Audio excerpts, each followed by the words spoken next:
40 different life-saving products, which were sold by women living with HIV, widows, community health volunteers to improve health, but also to generate income. That is still ongoing, and these products are sold also during exhibitions like today to health stakeholders during COVID, during flood response, during cholera response. Adopt a School initiative. This was an initiative from the Lake Region Economic Bloc, whereby schools were given COVID-19 regulations and had to put all this wash infrastructure in place. So we were supporting schools with that, but we also extended to do other things in schools, like building a kitchen for a feeding program, providing sanitary pads for the girls, and so on. Orphans and vulnerable children and vulnerable families support. We do a lot of crowdfunding because we work in the community and we come across a lot of vulnerable families who need support, scholarships for children, business startup for widows. Recording in progress. We are fund management, like we started with the UHC conference. We are now fund manager for the sickle cell conference, and we are also fund manager for the county for several programs.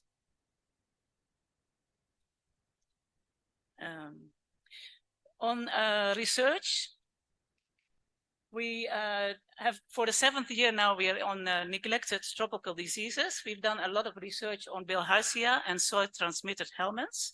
We're working in collaboration with the National Deworming Program.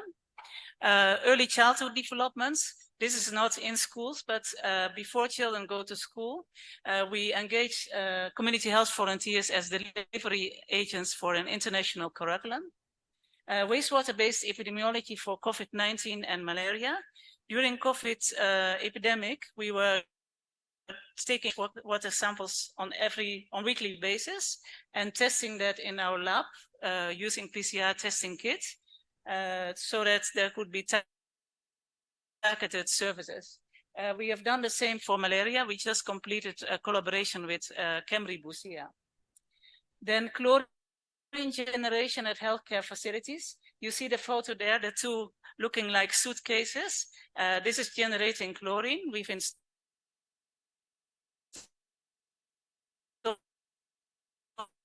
this at healthcare facilities and control.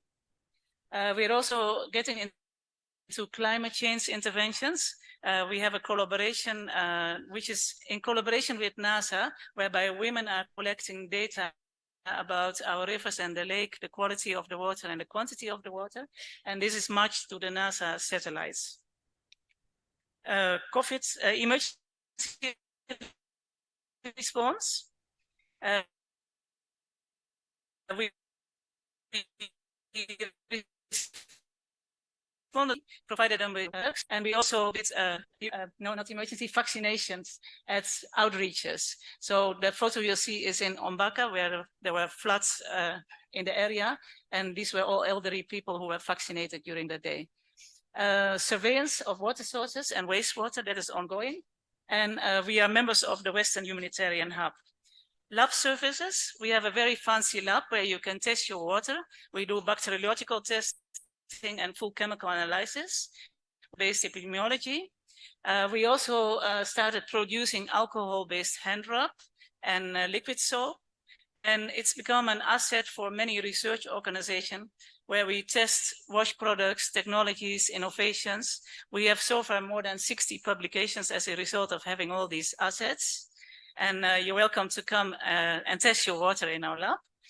Our lab manager is here in front of us. And then we also have a parasitology lab for research on schistosomiasis and soil-transmitted helminths, where we use test urine, test stool, and also use sonography. We have set up safe water enterprises. We call them Solamati. We have one in Ahero. We have one in Muguruk, close to River Kisian. So the system uses solar and is totally decentralized.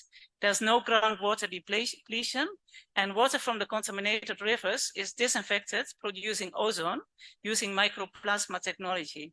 So water operators, they sell water to water vendors, also individuals, and there's also an opportunity for other income generating activities. Because of this intervention, we won 2 global awards. a Global Water Award, which is awarded to us in Dubai, and the Energy Globe Award, which was awarded by the Austrian Embassy. So we did some research. Okay, this is maybe showing our partnerships. It is really a lot. We are members of a lot of networks globally and locally.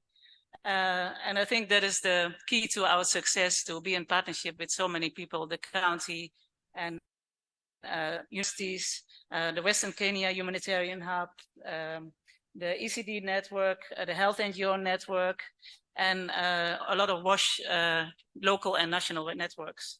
Our governor was not able to come. That's why we put him on a slide here. He came to it was a global hand washing. I think it's just down there where the person is talking, so you can't see the slide, unfortunately, but the governor was there on a global hand washing day. So Penina is going to share about the drinking water household study we did. Because of the solar magi, we wanted to know what is happening in the households. So Penina.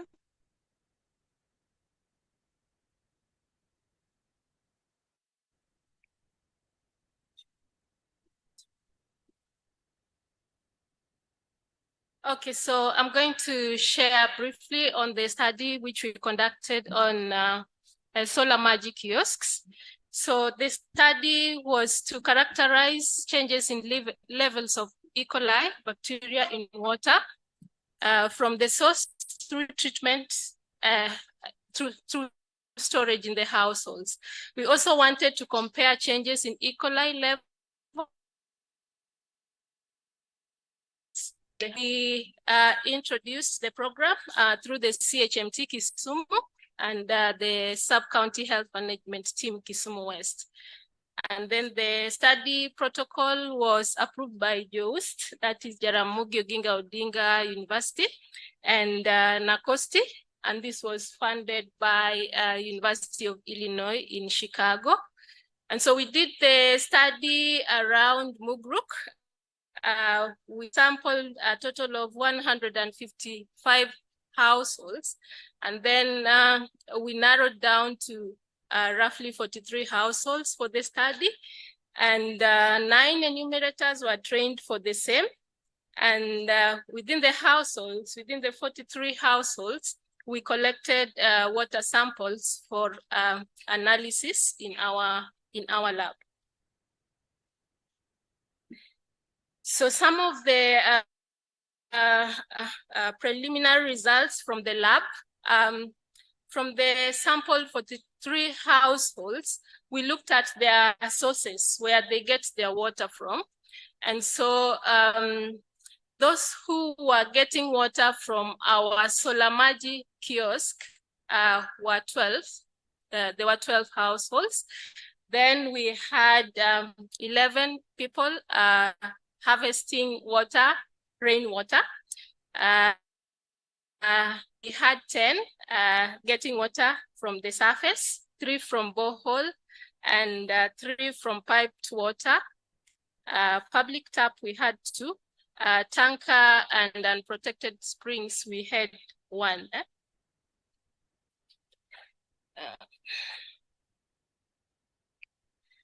So then we looked at the method of treatments that the 43 households were using when they get water from their sources or at the point of use in the households. And so 28 of the households were not doing any treatment of their water. They get it from source and use it as is from the source. 6 were chlorinating their water. 6 were settling and sieving their water. Those who were settling without sieving was 1. Boiling, we had 1. And those who are treating using the water purifier was 1.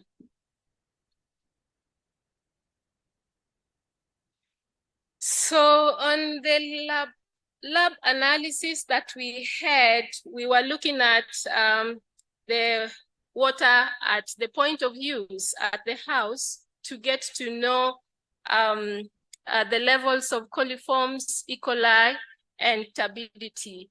And so those who were getting their water from our Solar Magic kiosk and were not disinfecting at home, we had very high levels of E. coli, that is 2,490.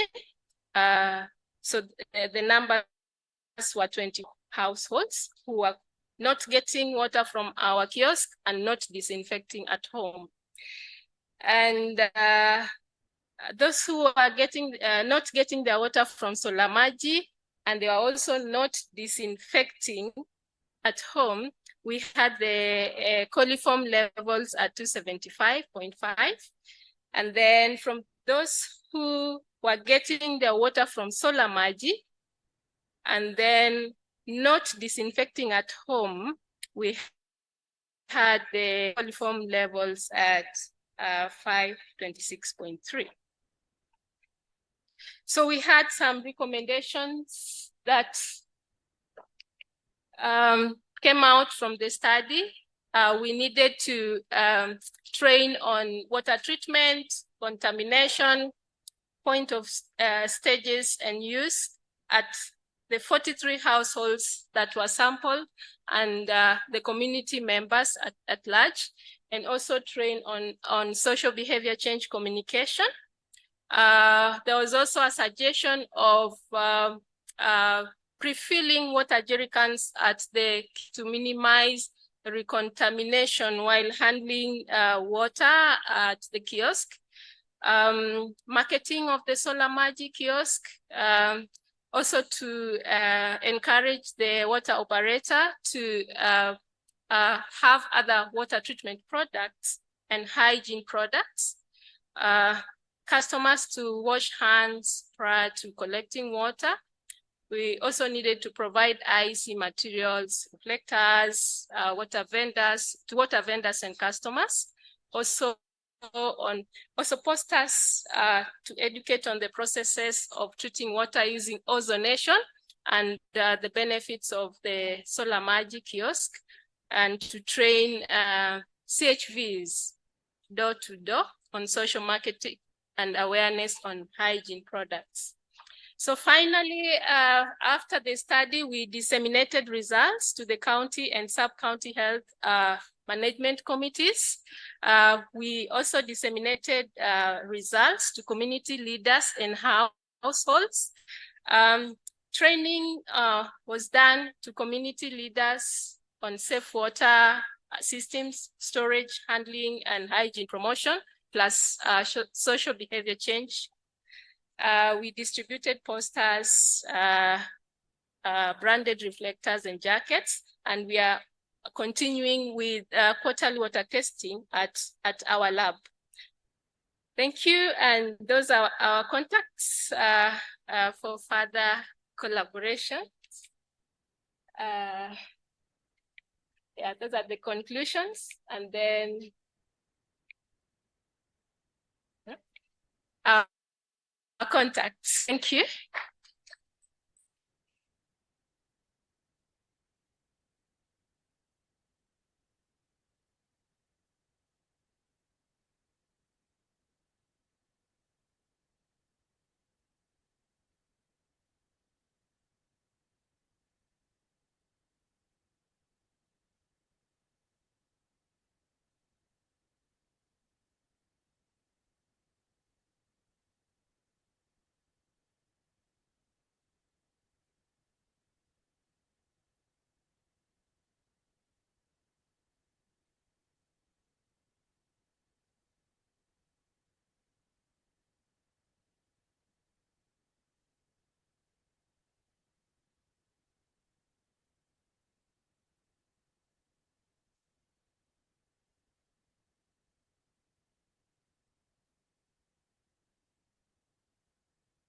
I was asked to take any questions, if any.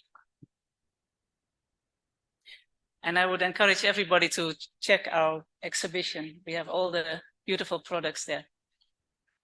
Any questions? Akuna? Yes.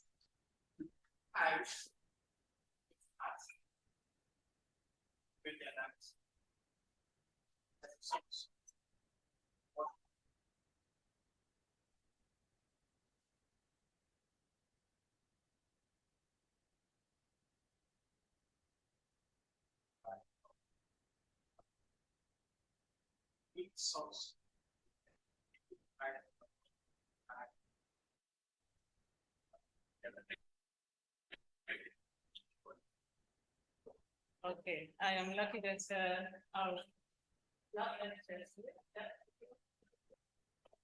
yeah, please come and answer.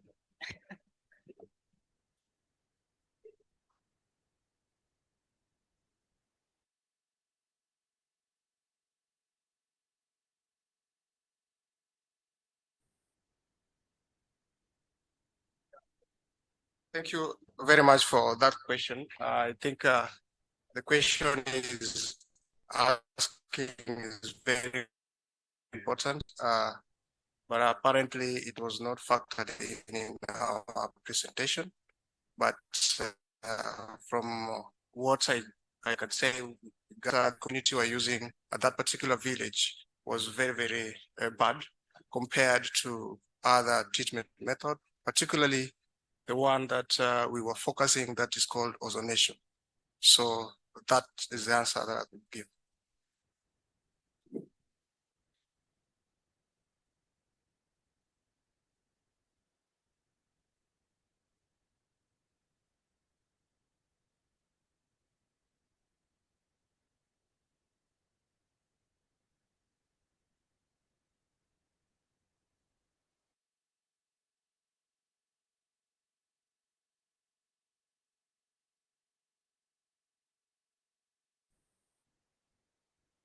Presentation.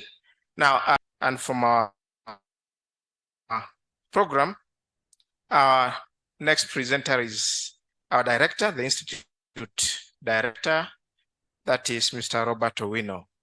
So at this point, I'd like Mr. Robert to give us this presentation.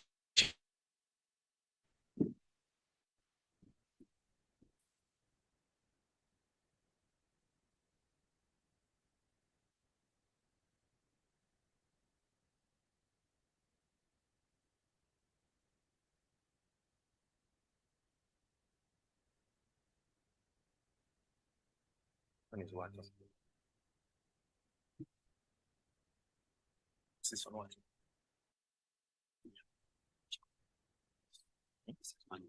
Oh, it's not yet on.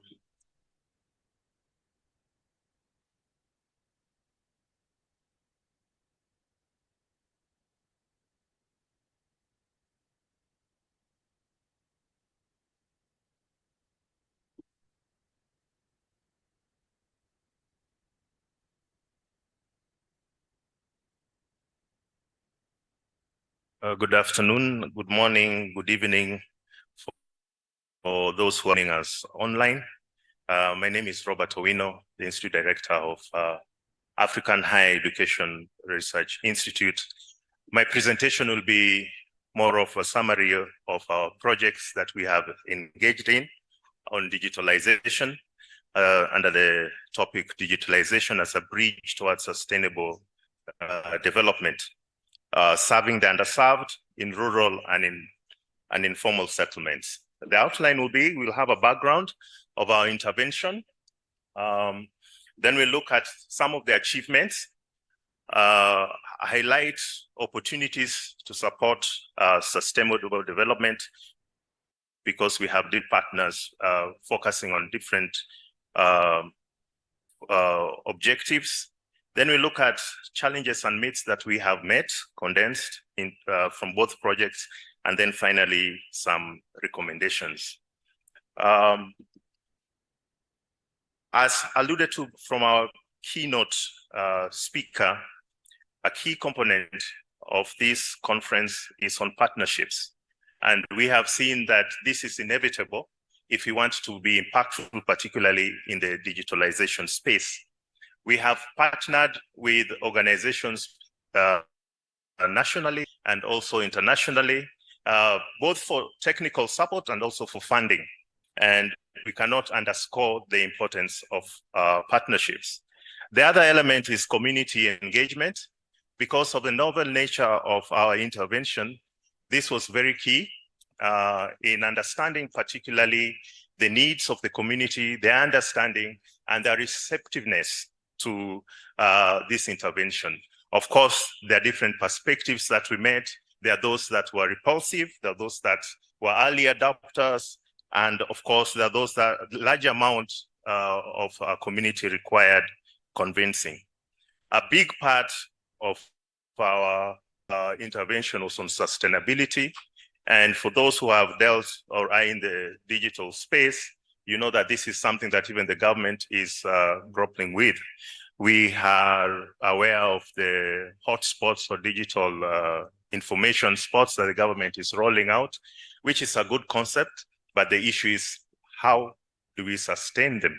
There was a question earlier about what do we do after the project? And so on partnership, on partnership, we see that we have different actors. As you have seen, we have the smaller circle that is CIS. Then we have a HeriNet, and then on the outer circle, we have related services and organization. In another perspective, these are the different levels of intervention, the macro, the meso, and the micro. Without this kind of partnership, it is difficult to carry out this engagement. CIS in this aspect focused on community engagement because of their prowess or a comparative advantage in dealing with the communities. Aheri carries out research and thereby questions the gaps that exist in sustainable development by the community or that is targeted by CIS. And then we have HeriNet, which is a technical arm of Aheri, which specializes on digital connectivity. Of course, there are other related services and organizations. This is a sustainable way of dealing with digitalization, and we will see that with this approach, we were able to, first of all, identify a community where we can impact. We had the technical knowledge or technical capacity to backstop some of the intervention through HeriNet. And of course, as a research institute, continues to question and to engage in such like fora where we want to know and we want others to also contribute what they know so that we get a superior knowledge, more of getting a wisdom of the crowd. The achievements that we have had, okay, the technology is not understanding me or is proving otherwise.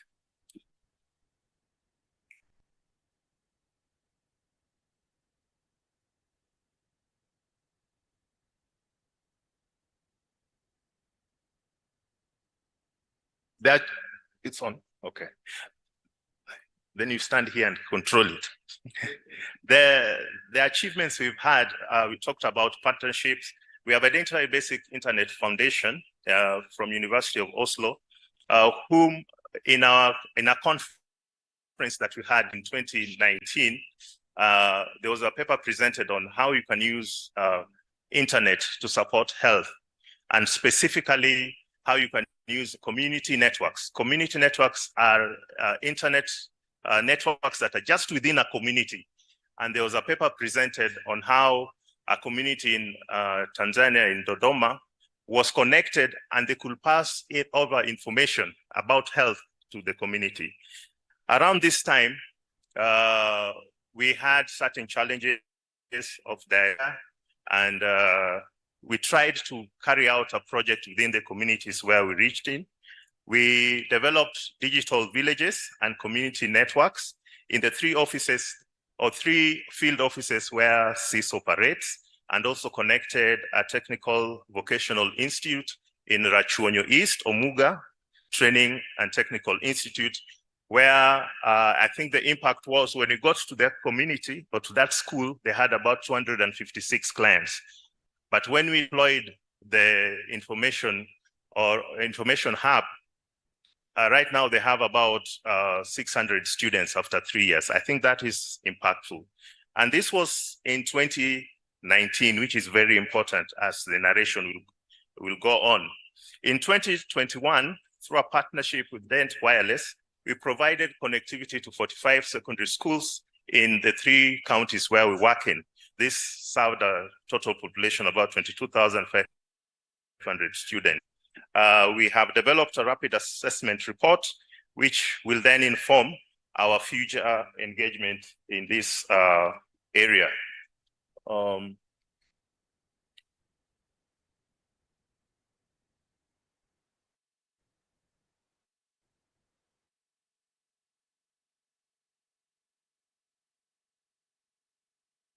Have a number of NGOs, those are in food security, those are in preventive and promotive health, those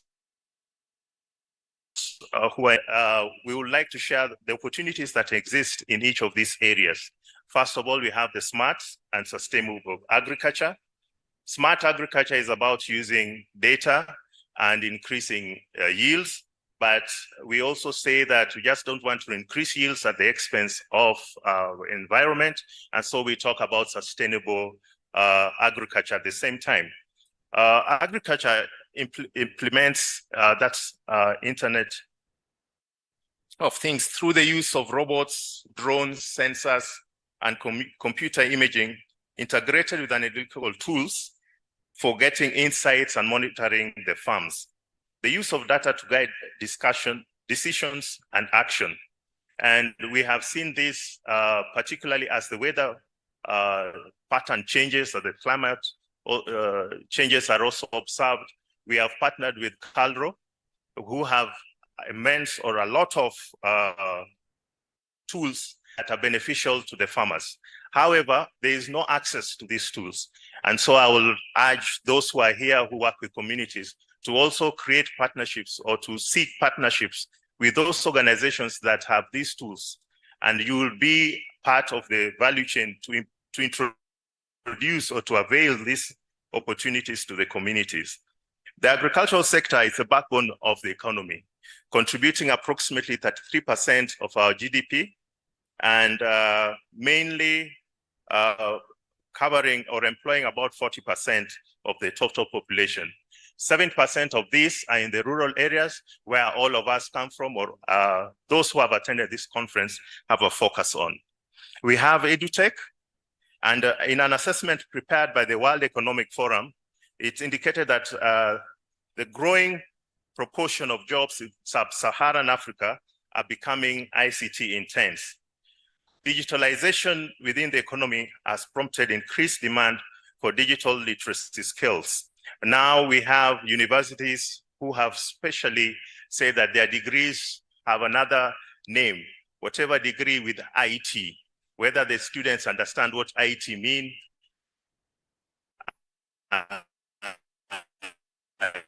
is subject more and more see the use of internet or IT in daily life.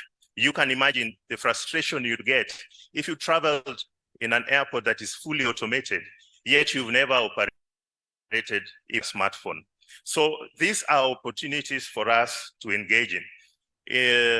The changes in our education sector has ensured or has made a very high demand on teachers.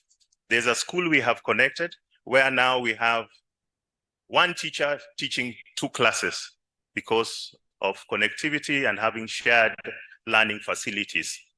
We have, when we were doing the first school connectivity, there are schools that were anticipating the changes, and they said from next year, we'll have double the number of students. How do you achieve this when your staffing has not doubled? When your facilities has not doubled? We have seen the current increase of fees for university students, and I believe that there is space in EduTech that we can engage in for those who are in that space. We also have telehealth, which is, I know, a pet project of Professor Kaseje and Tich, and we see where a situation where from a population of 50%, we only have 13,000 or about 13,000 registered doctors. This falls way below the recommended international ratio for medical services. We have cases where everybody has to come to the big city, and specifically, only those who are able will then also access these services. However, if we embrace telehealth, then it is possible to share the few specialists that we have to serve a larger population. There's also an opportunity on fintech and e-commerce. 91% of businesses in Kenya are small and medium enterprises that operate at the bottom of the pyramid and account for 30% of all new jobs. So to make money, you also have to, at one point or the other, engage in some online transaction, be it through M-Pesa, be it through the online banking and other opportunities. But how many people are able and are competent enough to carry out this? We have, I believe, most of the development organizations supporting groups that carry out table banking. And principally, the decision to finance some of these initiatives for capital or credit, they need records. But how do you keep, or how do you present records in a way that is consumable to the financial institutions? Definitely, through digitalization, we can create and develop real-time data that will inform such decisions. We have, at CIS, we support about 400 groups in 3 of the counties, and with varied structures of table banking. In our analysis, we believe there's a lot of leakages because they're not keeping proper records. There are groups that will have accessed a lot of credit and capital to further their investment, but because of lack of records, this is not possible. If you may introduce to them this facility, it could be a way of sustainability of their and growth of their initiatives. Finally, there's the area of entertainment, and we believe that holistic development is necessary. Entertainment is also big industry. And the other day I was asking our staff who knows the story of Kit Mikai. These are folk stories that are forgotten, or stories that like Professor Alan Ugot will have captured, but they are not now available in a format that is consumable to our the larger population who are the youth. So this is an area where we can also introduce the communities we serve. Waziri here says that he works a lot with the community, the youth particularly. In our region, 70% of our population is below 24 years. So if we are going to impact the community, if you're not targeting the youth particularly, who will largely understand entertainment, then we will be suboptimal in our impact. What are some of the challenges? Okay, I think it works there. Some of the challenges and myths. One of the challenges we've observed infrastructure rollout. Even with the government's initiative to connect everywhere, we realize that internet connectivity requires also electricity for it to be sustainable. But how many places do we know of that have no electricity? In the criteria we used to identify schools that we were to support, this was one of the first items, that they had to have electricity. And you can imagine how many schools were left out. The other infrastructure is also on a fee, probably like where we are. But how many schools will be able to have a facility where they can even have an information lab, or they can store equipment safely? Most that we knew or we met in rural areas didn't even have fences, let alone electricity and rooms. The other challenge we had was a cost of bandwidth. And through our rapid assessment, most of the communities spend 20 shillings on internet per week. how much can you do with 20 shillings of internet connectivity per week? Yet we think by offering internet, then we're empowering them. The cost of bandwidth is also an issue for schools whom previously didn't even have a budget line for internet connectivity or digitalization, but we are thankful for the transformation that now there is a budget line for this and they can invest on this. An experience we had was a school that had a room packed to the brim with books, but still the ministry was sending more books to be stored. And the question was, can't we use these resources to have an internet lab where then the information is available online and can be upgraded? Another challenge is critical digital literacy. Of course, as we to the community, we need to also build the capacity and train them to be able to sustain those digital villages. It's not enough to introduce them and always be with them, because after this, if you leave them, what will happen? They need to embrace it. And this calls for continuous digital education, not just about what internet is, but what can they use internet for to transform their lives. The other challenge was supporting policy and guidance. As we dealt with the community, we looked at the public participation process. We looked at the county development plans. And whilst there's recognition of the engagement on digitalization, one of the counties, which I will not mention, didn't have any substantive office or officer on public participation. We had some people acting on behalf of the ICT. Some counties have other people acting as ICT officers, because also I believe the critical digital literacy is not only to the community, but also even to us as enablers and to the government. We need to really educate ourselves and staff to understand the importance of digital literacy, to understand what benefits this we stand to digitalize.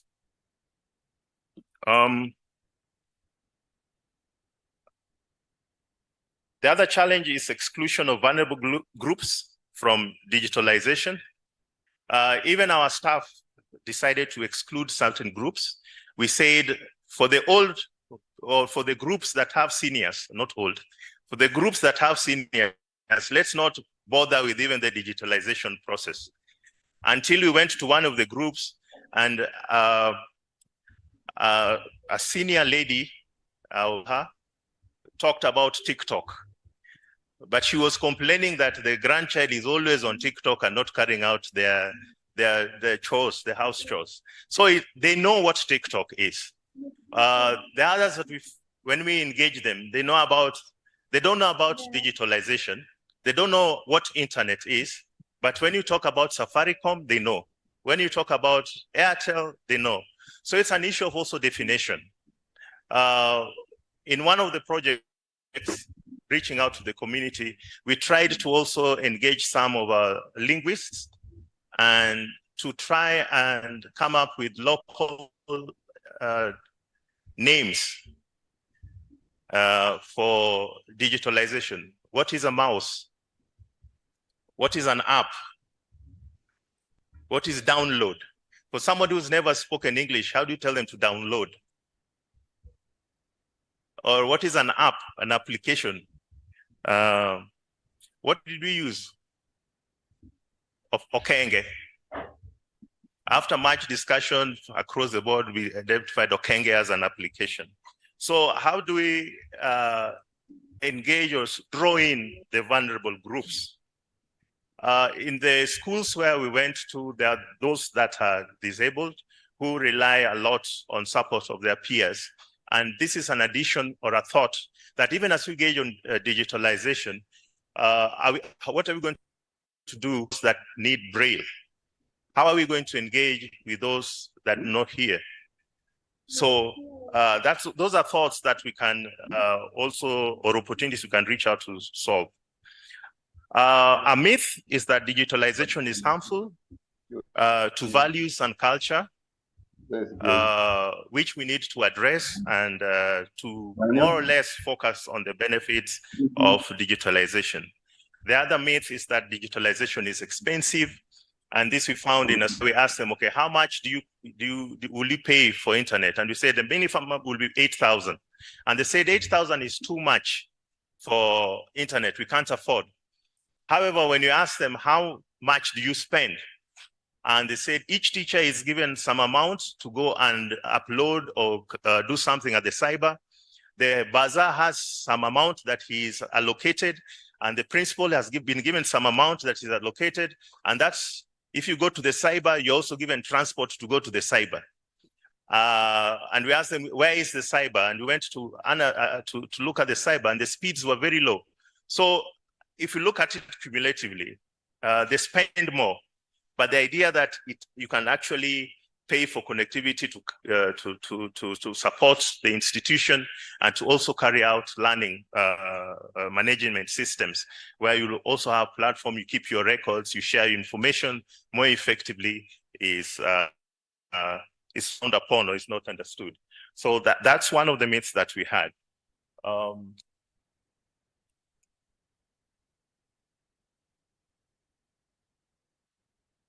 Our recommendations: we need to collaborate instead of compete, as the value chain is very broad. As we are doing now, there's competences that Aheri has on digitalization, and probably you will have in your organization, probably you have the target group or the community, and through these partnerships we can develop. We need also to debunk the term free in development. And the government has spoken about free, and whenever I meet the officials, I tell them that is your Achilles heels. Somebody has to pay for that somewhere. And we need to be brave enough and change that narrative, because it is not working. The other element is to decolonize development. Digitalization is very contextualized. Hence, the intervention needs to be community-centric. If we reflect on the different approaches, and the keynote speaker told us to reevaluate our approaches to development. By 2000, there was a call for water for all. It is now 23 years past 2000, and I believe a lesser population has free water or clean water, because we looked at it as free. We have shied away from empowering the communities and saying the projects are only going to focus on this. But I believe if you're not talking about economic empowerment, and if you're not building the people to change their own lifestyles, of just giving, and we also have to change that perspective amongst ourselves.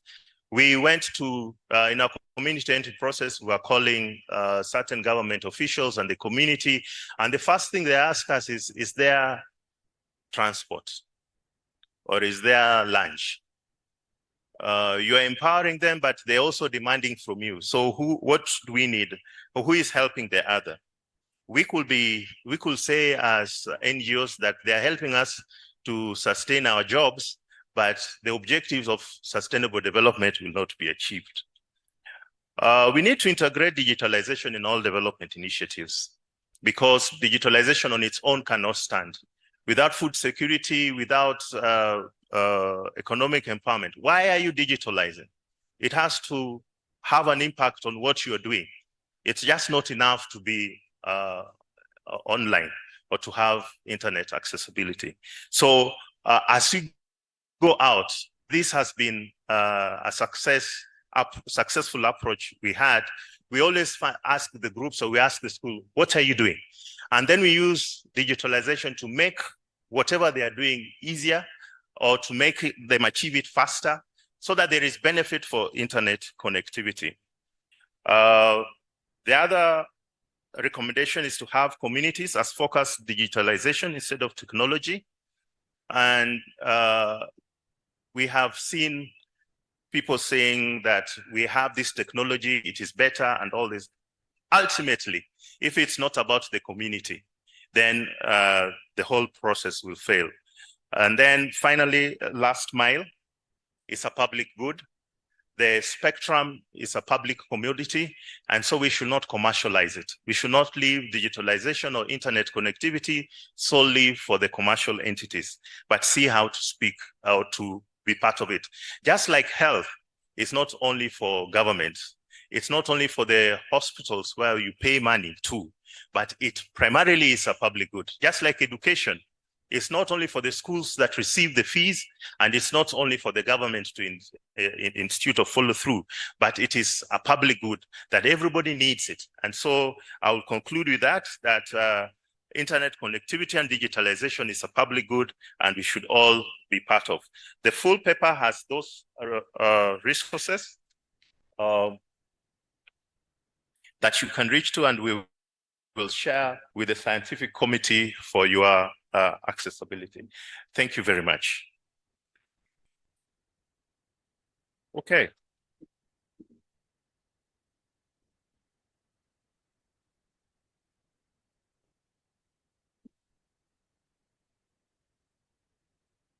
Thank you. Thank you very much, Bwana Director. Next, we have Willa.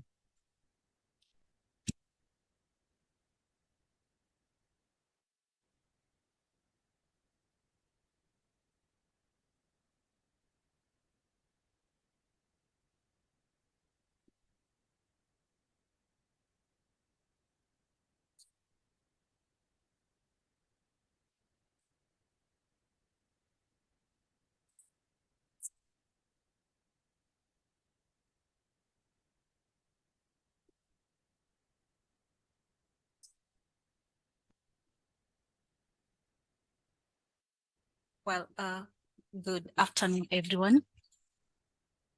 My name is Willa Nabukwangwa from CONFERENC Clean Air Africa. I'm here on behalf of Dr. James Tich-Aheri. He's the director of Clean Air Africa. He really highly regrets not appearing in person, but he had summoned by the Office of the First Lady to present and strategize on a similar agenda of ensuring our kids are well taken care of. So kindly receive his sincere apologies. I'm very privileged to talk about our clean air, our NHIR, Clean Air Africa Global Health Research Unit. That is a multi-country research program for 5 years that is funded by NHIR. We are operating in Kenya, Cambridge, and Moi University. We're operating in Cameroon. We're operating in Uganda, Tanzania, and Uganda and Tanzania and Rwanda. Sorry. So I'll talk about the burden, the public health burden, and then briefly talk about our program and the kind of strategies that we are putting in place. And then lastly, talk about one of the research that we have previously conducted. So Clean Air Africa is highly supporting communities in addressing a global health priority. And we all know that cooking is integral in all households. However, 3 billion people. I want to apologize in advance if my talking is not very well coordinated with the slide, but I'll really try to ensure that that is done. So 3 billion people. 3 billion people continue relying on polluting fuel for household energy. Household air pollution causes about 2.3 million deaths every year. Sub-Saharan Africa bears the highest burden, where we have about 1 in every 10 premature deaths from household air pollution. This death occurs as a result of heart disease, stroke, lung cancer, COPD, diabetes, and child pneumonia. In Kenya, about 76% of the household rely on polluting fuel. and we end up losing about 23,000 people on an annual basis, deaths that are more than tuberculosis and malaria combined. And therefore, there is need to address this public health issue. So beyond health, household air pollution also has a negative effect, especially on women and children who are known in so many households with key roles of cooking and collecting firewood. It impacts on their time, personal safety. Some of them end up being raped or bitten by snakes in the forest, and also they miss out on economic and education opportunity. Also, use of biofuel results to deforestation through domestic harvesting of wood fuel. And this definitely increases the CO that is associated with the global warming. Burning of polluting fuel also contributes to about 25% of the black carbon, which is significant in climate change. So WHO has published guidelines on air quality.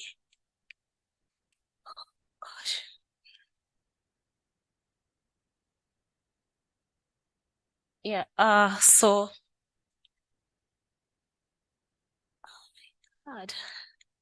WHO has oh my God, it's not moving.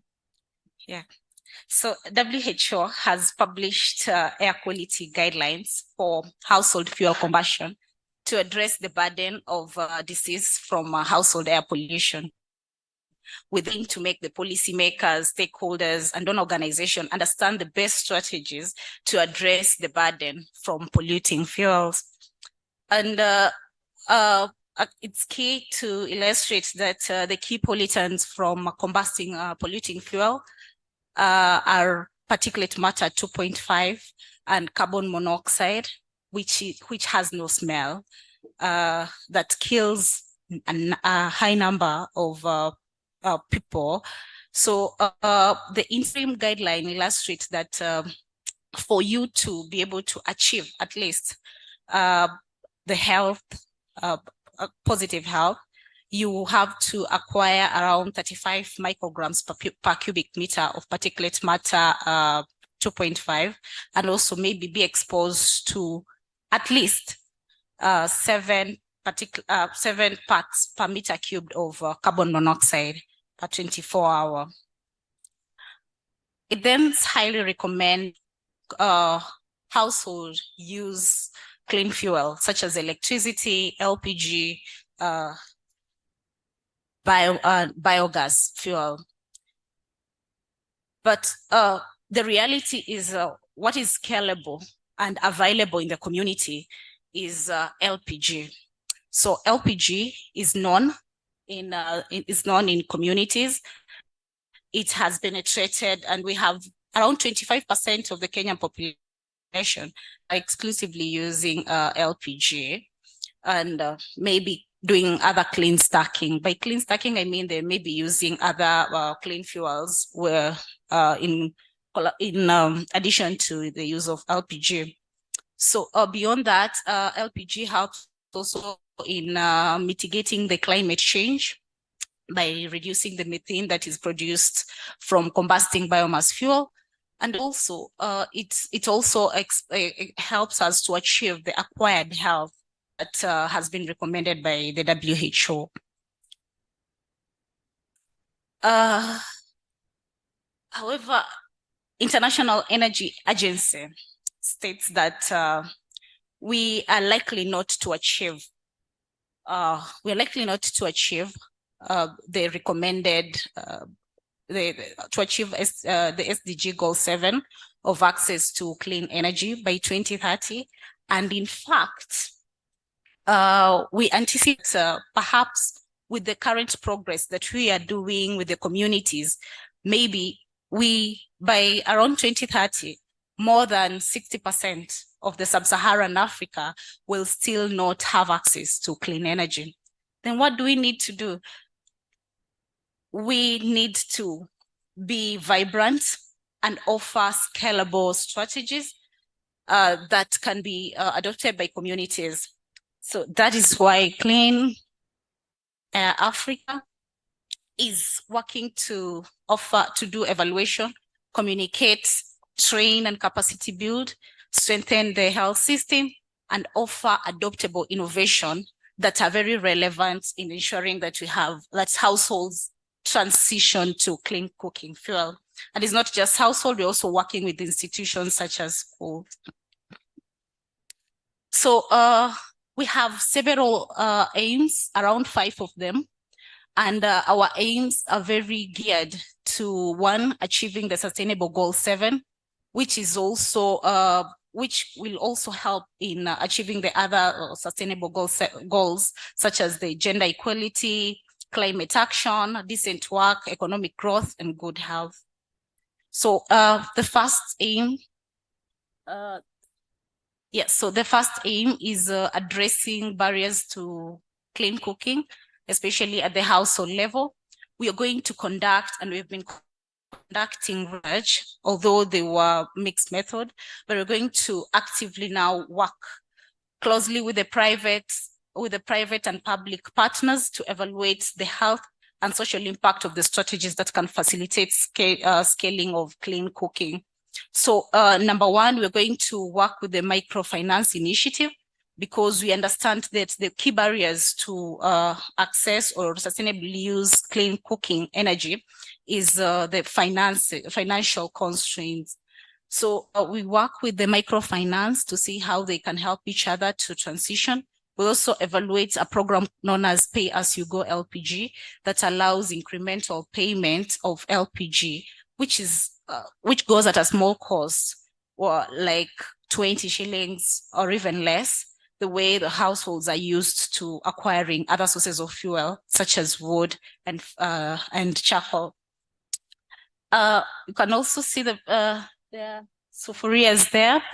Those are innovative fuel efficient sufurias that we want to see whether, if such sufurias or such pots are introduced in the market, can people then transition to clean cooking so that, time to cook is reduced and energy is saved, as well as the cost.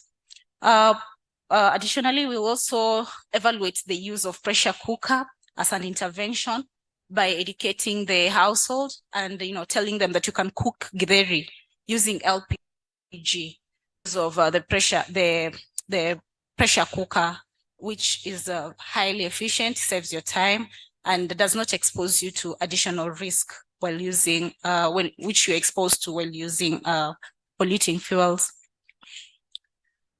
Clean Air Africa is also going to identify hidden health burdens, such as the burns, heart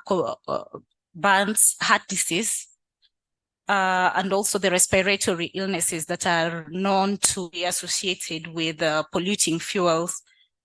We're going to do research both at the hospital and community-based to elucidate the current burden by use of polluting fuels. And of key, we know that most schools are using biomass fuel to cook on a day-to-day basis.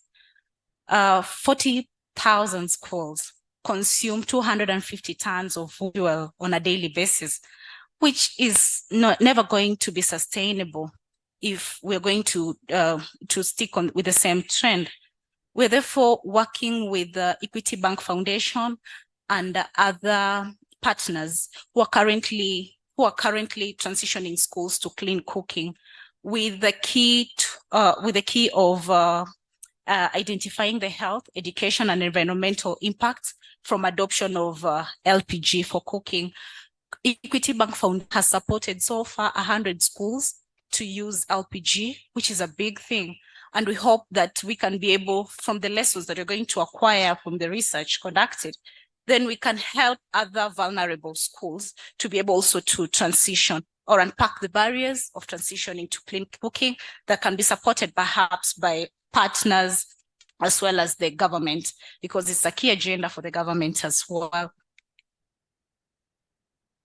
Also, under our phone, We are working closely with the Ministry of Health and Office of the First Lady to ensure that we roll out Module 14. Module 14 was developed by Clean Air Africa, ratified and launched by the Ministry of Health in 2021.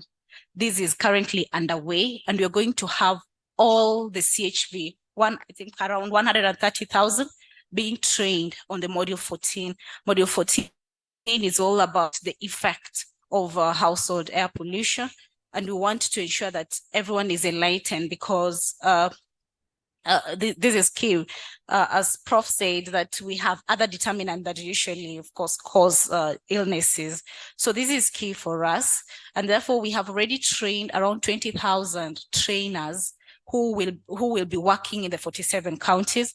And the Office of the First Lady is hugely supporting this particular initiative. This is the last aim, but not the last slide. So sorry, it's not the last aim, second last. So we are also engaging actively with the policy makers. We happen to be part of the technical working group so that our research goes beyond just research to impact, especially in the community, because we have so many recommendations out here sometimes that are not gone, that have not gone beyond,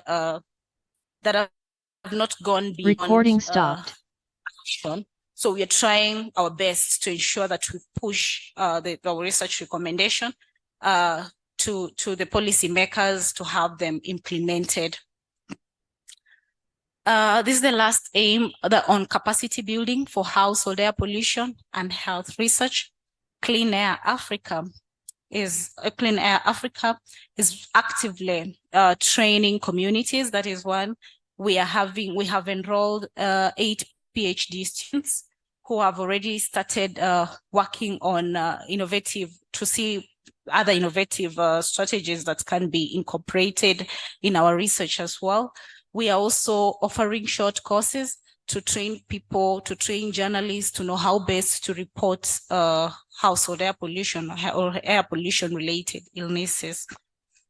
To add on that, we are just about to launch it, developing the first ever Sub-Saharan Center of Excellence in Air Pollution, Monitoring, Prevention, and Health.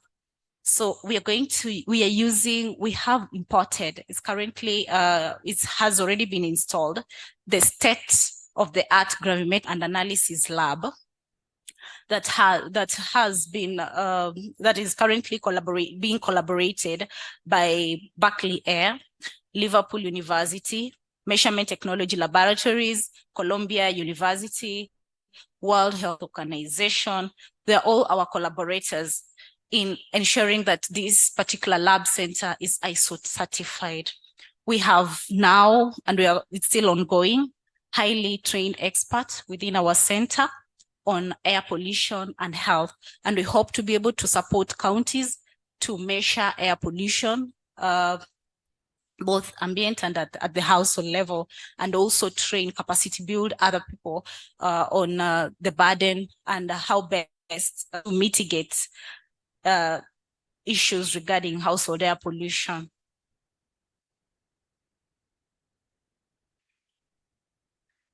Yep. Lastly, I'll briefly talk about one of our research. The slide may not be looking very nice, but it's on adoption of energy innovative efficient pots to enhance sustained use of clean cooking with gas in resource poor houses in Kenya. And these are perceptions from participants of an RCT. So the results I'm going to talk about briefly are qualitative, and we are still working on the quantitative. So having talked about the kind of issue that, of course, necessitates us to transition household to use clean cooking and the barriers, including the cost barriers, we explored perception from participants evaluating the effects of innovative energy efficient pots. So if you can see on, is this right? So there are two sophrias. One is turbo and the other one is flare. They're both heavy gauge. Turbo is made of stainless steel. Flare, and they both have ridges on the bottom. So those ridges sort of increases the surface area. They have a very, very heavy material that absorbs heat and in it for a very long time. So this study was conducted in 2021 in one of our largest growing informal settlements, which is a very vulnerable community. And we did both the RCT and the qualitative, which I'm now presenting. And the participants were 6 kg users and 13 kg users. So from the manufacturers, they say that, of course, these are very high-tech pots. And in the US, they retail at around 60 USD to around 150 USD, which is absolutely expensive for a normal Kenyan mwananchi to be able to afford. However, when we did the RCT, the participants highly regarded the cooking pots, and they talked about their ability to be able to cook a variety of meals as opposed to just using pressure cooker, which is usually used for boiling. For these particular cooking pots, they were able to use it for frying and making other meals that were of need to them.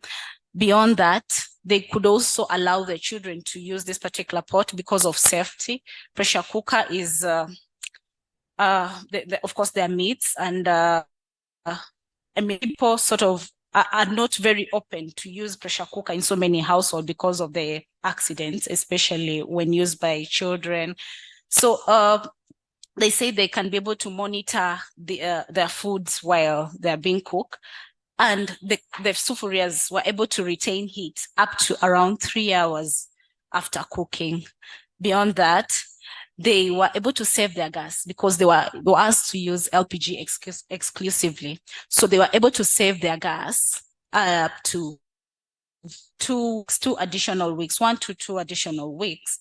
And they say they're happy to actually buy regardless of the prices that these pots goes for, because it's beyond it being expensive, they're able to save a lot. There are so many savings because while using LPG to even cook githeri for around 2 hours, I mean, that's a big save instead of cooking githeri for almost the whole day and saving your gas. And you also recall that, of course, gas keeps on fluctuating. So this study highlighted the potential of the energy efficient pots, facilitating sustained and exclusive use of LPG. When we further engaged with the commercial providers of these particular pots, they stated that these pots can be relatively cheaper if they're commercially produced. So at the moment, we are trying to look at the market on who can take up in helping produce such pots to help household use LPG sustainably. So thank you very much for listening. And I'm happy to take up any question.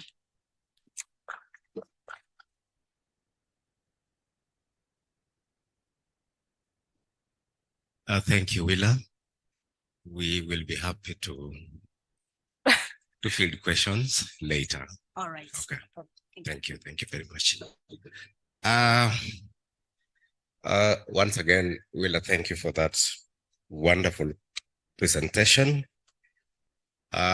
We need to recognize the presence of the board chair of CIS, Mr.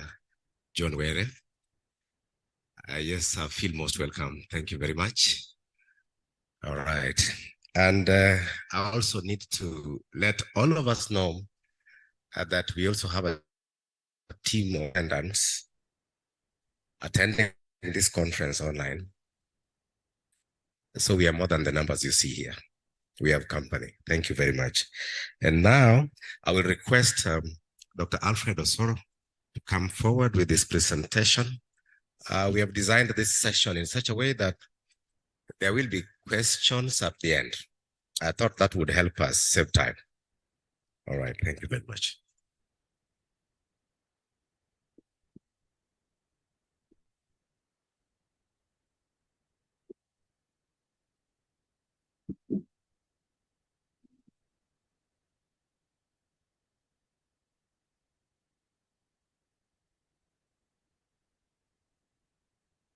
Good afternoon, all of you. I'm happy to present a study on road traffic accident, what normally determines it. And I don't know whether there is any one of you here who has not been affected by road traffic accident in terms of maybe a family member, a relative, a friend. Road traffic accident is increasingly becoming a major problem globally, and roads are killing 1.35 million people on the world's roads. Here, we are losing 3,000 people annually. Those are people who have died. Now, what about those ones who have got serious injuries that leave them with life-threatening disability? Again, there are also those ones who get mild injuries. Much of the accident causation normally is affected by speed.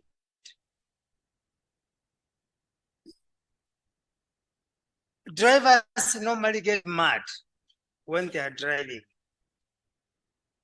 And here, even in the Holy Land, we are told that there were people who were mad, who could drive chariots like mad. An example is given of Jehu. Jehu in the book of Exodus 5, verse 8. But you see, chariots are horses. The horses had brains. They couldn't drive to a trench or a lagoon. But today's drivers are driving vehicles which are made of iron and steel, and they are willing to be driven to anywhere, maybe to a tree, to a lagoon, to a pothole, behind when there is a driver who is mad. Now, we have witnessed 3,000 people dying every year. That's a documentation from 2004. But the number is increasing in Kenya. The number is increasing from 3,000, it went to 4,000, and as at last year, it had gone to 5,023. And it is estimated that by 2030, the number is going to 6,000. You can imagine that's a big number every year. If it was malaria cases, I remember in Kisumu there was highland malaria. The government should have done something. We know black spots like Salga. What has the government done? And from the presentation of keynote address, we need to engage the community to do something about the road traffic accident. And indeed, like the European Union, which have got many vehicles, these vehicles, 10,000 vehicles, they only lose, it affects only 5 people. but here we lose 1,000 people through traffic accident.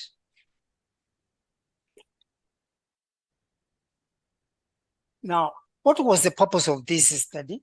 It was to investigate major factors that have contributed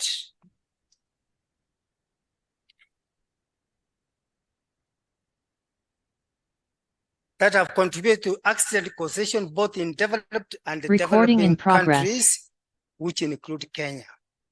The study used a systematic review of the most current researches that have been conducted and have been found feasible and sustainable in addressing road traffic accident, causing death and injuries to significant road users. The study finding shows that there is an increase in the number of vehicles preying on the roads, coupled with an increase in population. Mechanical condition of vehicles and the condition of the roads and the driver's behavior have significantly contributed to the increase of road crashes and increased injuries, contributing to mortality and morbidity globally, and particularly in developing countries, which include Kenya. Other findings shows that the causes include human factor, leading to intentional violation of traffic rules, overspeeding, overloading, unroadworthy vehicles, irresponsible and inexperience of drivers, errors of other significant road users, poor implementation of road safety measures, poor planning and design of road infrastructures.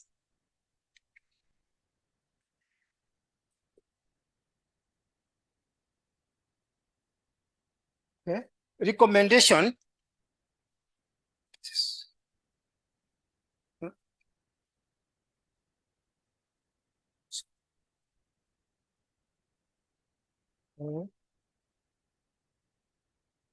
Yeah, technology has messed me up.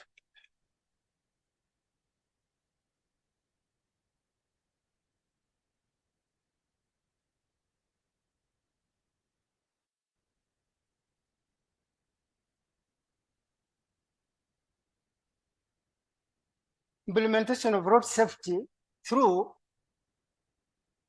personal responsibility tailoring traffic environment to human characteristics by training and education. Again, improving road infrastructure to control direction and mass vulnerability of road users. I will repeat. Now, accidents have increased. The statistics shows that we lose 300,000, 30,000 annually, but please note that this number is increasing. For the 3 years, the number has increased from 3,000 to 4,005. Last year, the number went up to 5,023 who lost life. And I would like each one of you to think road accident as a public health issue and a communication issue, that is transport issue, and also an insurance issue. People who die, they go to the mortuary. The mortuary are found in a hospital. People who are seriously injured, they go to hospitals, increasing bed capacity. Some of them have got mild injuries. Some of them have got serious injuries. Some of them end up in spinal injury also, which we have only one in Kenya. Now, think of the orphans who are left, because the majority of those ones who die are men between the age of 19 and 45. Then again, there is a gap. It goes up to now from 55 to 70 and above. This is because of the vulnerability of the old age. Now think of the orphans left behind, the widows left behind, and also the expenses involved in the burial, the cost involved, cost implications. We also need to look at the emotional aspect of those ones who are left behind. Now, once a vehicle has been damaged, the owner loses his property. The insurance are also involved because they have to pay heavily to the vehicle.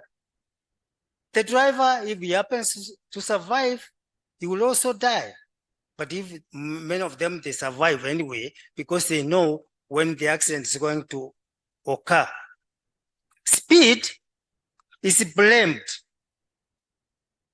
And indeed, it contributes, it's a determinant. And the vehicles, some of them do not have insurance cover. 3 years ago, there was a swap in Kisumu. And you can imagine we have about 40 vehicles which are playing between Guba, Mamboleo Junction, up to town. And you know what? There were only 5 registered drivers. So the rest, you are being ferried by Makanga. And the police are always there monitoring. But what they are doing, they're only taking their bribes.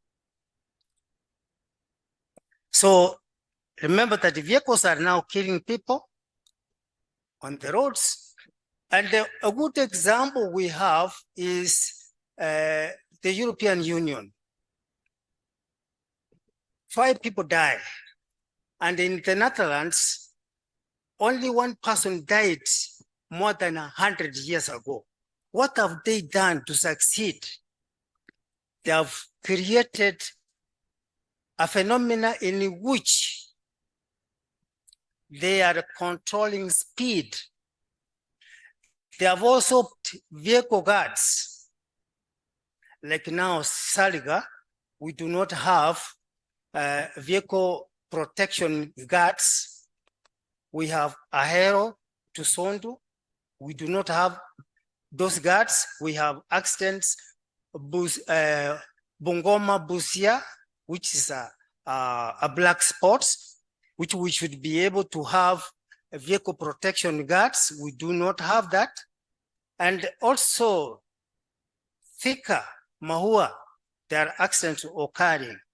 So in the Netherlands, they have also implemented a policy in which they say forgiveness. If you see that there is a driver who is careless on the road, you have to forgive him, so that you have to be very careful when you are driving.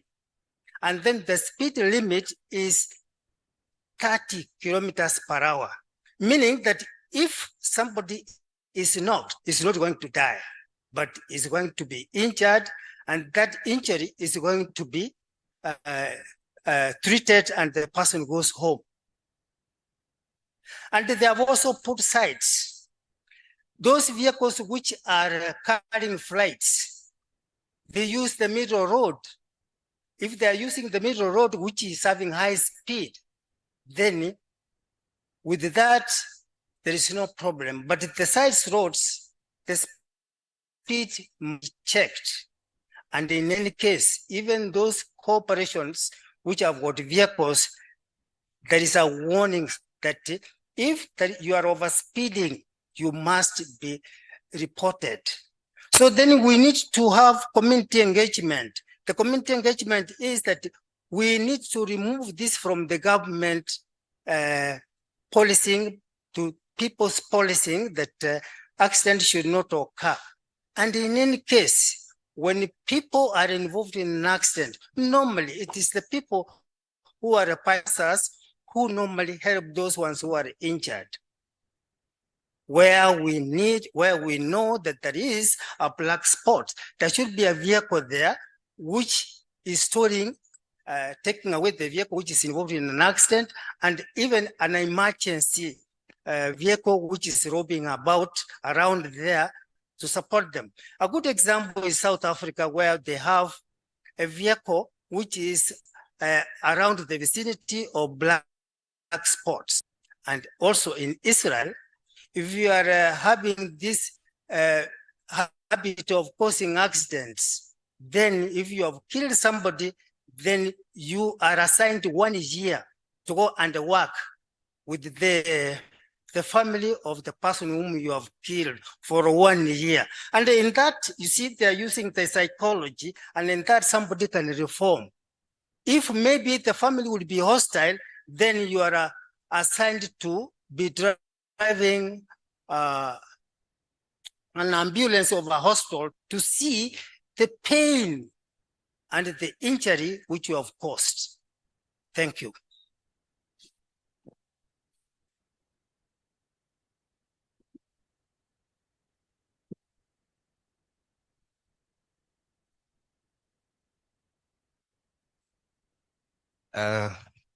Very interesting indeed. We have learned today that these are also mad. There was a moment in the past, that may have been 1998. I was traveling on a bus from Migori to Kisumu. And in 3 occasions, I saw the driver from whom I was seated across from him. I saw him sleep. The driver of a bus full of people, including standing passengers. He would set the vehicle line and then doze off. And then he would just wake up in time to change the gears. I don't know how. We reached safely though. So thank you very much, Alfred. As we prepare to take the last presentation from Octagon Africa, I will give a few minutes, say 5 or so, to members to raise issues, questions, make comments, remarks, and probably direct them to individual presenters who have presented, so that we engage them on what they have shared with us. I will probably begin with the present from, I don't know, the other microphone is here. Where is Emmanuel? Oh, take it. Yes, and then secondly, you let Professor talk, and we will continue after. So she'll come first, and then you'll proceed. Thank you. Thank you very much. My question goes to Robert, and thanks, Robert, for a beautiful presentation. Indeed, you have the name download, you made it local. My question is, on the ground, can you cite examples regarding smart or sustainable agriculture and the impact it has made to draw lessons that we can also connect with? And possibly this could be intertwined in terms of looking at how the community has used their smartphones in the space of smart agriculture to leverage on technology. Thank you. Thank you. Yes. Thank you very much. Mine goes to Wilva, I think the name is, from Global Health. Oh, yes, thanks. The question, when we look at clean energy, I think we are not addressing the core or the root problem. And I'll just throw it out there, and you can comment on it, because this has been going on for literally decades on the continent. Even though there are very many reasons, it is cost is the primary reason why we don't use clean energy. is cost. And this is global. It's not a development country issue. You will buy clean energy if you can afford it. If you can't afford it, you won't buy it, no matter what you do. And I'll just give you two examples. If you look at Europe, the US, other developed countries, cooking is primarily done by gas in urban areas where most of the population live, and in rural areas, electricity as well. Cost of energy gas is intentionally kept low by government because it's used for cooking and heating. So the government keeps the cost very low. The distribution is piped. Of course, we don't have that. I'm just giving an example. So it's also very cheap to distribute. And therefore, the issue of not cooking clean doesn't arise. It's freely, it is all freely available to use. You come to Kenya, the cost of gas as gas is very cheap in Kenya. But we tax on a lot of taxes, that's government, and then it's distributed by road. In the big tankers, you have seen them, that is very expensive. And then it is put into smaller cylinders, that's distributed by road again, very expensive.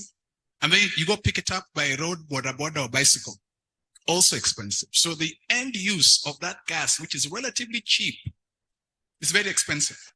Yet most of those costs are in our own control.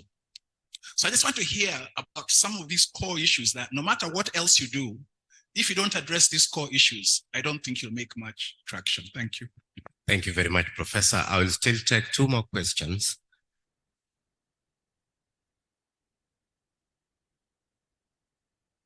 Thank you. My name is Atieno Olang. I work with Kefiado, Kenya Female Advisory Organization.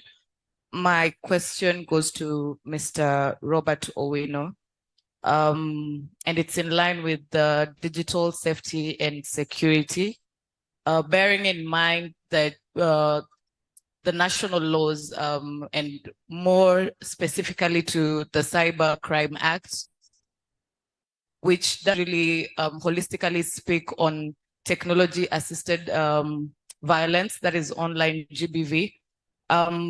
When you were conducting your research, did you come across this as a major gap, especially among the women or just the general public? Was there any concerns around online violence or online gender-based violence? And it can take the form of cyberbullying, trolling, doxing.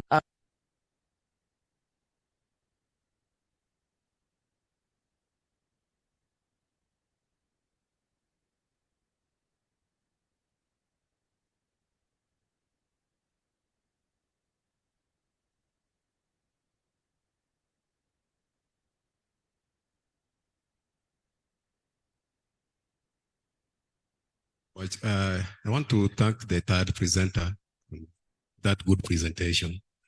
But I have questions because I'm interested in this. The third presenter who presented on clean energy. My question is, did you really go to the real local community and see how those people are struggling to even get food on the table, or how to afford 3 meals a day, or even 2 meals a day? And when you say that they get a sufuria at 6,000, how is it possible for someone living in a real community under poverty to get 6,000 to get that sufuria? And also at the same time to get a LPG gas of to now, it's around 2,500 just getting the cylinder.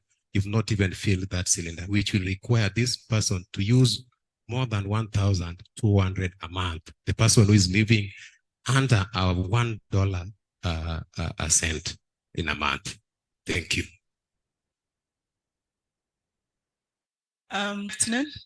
My name is Tabitha Ojwang. I work with Make Me Smile Kenya. And my question is to Robert. Robert is getting many questions. We work with adolescents and young people, and at the same time, we work with families who are affected or infected by HIV. And lately, we have been seeing that the number of adolescents and young people who are turning positive is increasing. So Robert just wanted to know how we can use the telehealth to ensure, one, that the young people who are already on care ensure adherence, and then also to prevent the increase of new infections, especially for the young people who are within communities back in the rural areas. As you know, getting access to internet is also an issue back there. Are there any innovative ways that we can at least try and ensure this happens? Thank you. Good afternoon. My name is Beldin from Teach. My question goes to the last presenter, and I just want to find out on the methodology section, what did you consider in your inclusivity? How did you ensure that the number of papers you considered in finding out deem fit for to be considered in the survey, in your research, and how many papers did you look into, and what was your inclusivity criteria that you used? Thank you. That's quite a volume of questions. Maybe before we allow her to continue, we can give you a chance to respond. Maybe I should reduce my backlog before you proceed. On the first question on citing examples that worked, I will pick on two very simple ones. The farmers that we engage with at the community, we have groups that carry out dairy goat keeping, and we have put them into WhatsApp groups together with the local livestock officer, whereby when they get to see some of these symptoms, they are able to ask or to engage the livestock officer very quickly. In that same group, we have a local drug store that gives or dispenses the drugs. So as we know, with livestock, 24 hours is very important. When a sign or you start seeing symptoms, by the time you go around to allocate the vet, and most times we have quacks in the community. They just say this is Daktari, but their qualification is questionable. But once we have gone through the process and gotten a verified vet on the platform, it's easy for them to identify the disease and also intervene.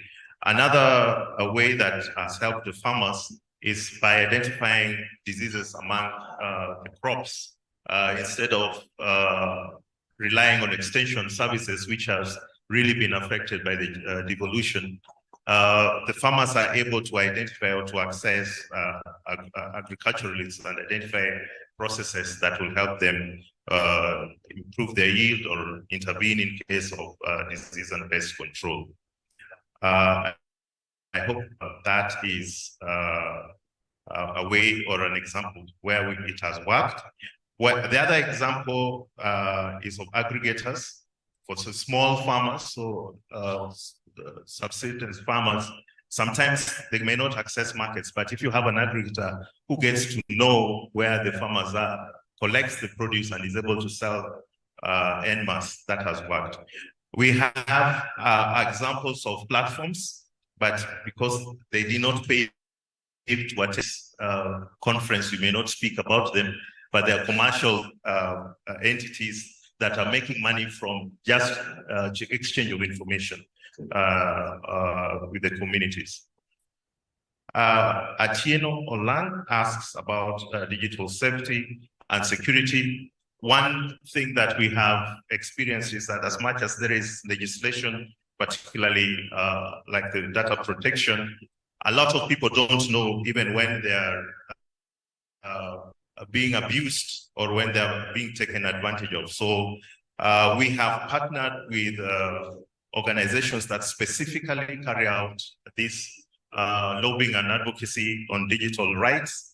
And this is probably one area. We have partnered with Internet, which has been in the space since internet was introduced in Kenya and carries out elaborate interviews and research on digital safety.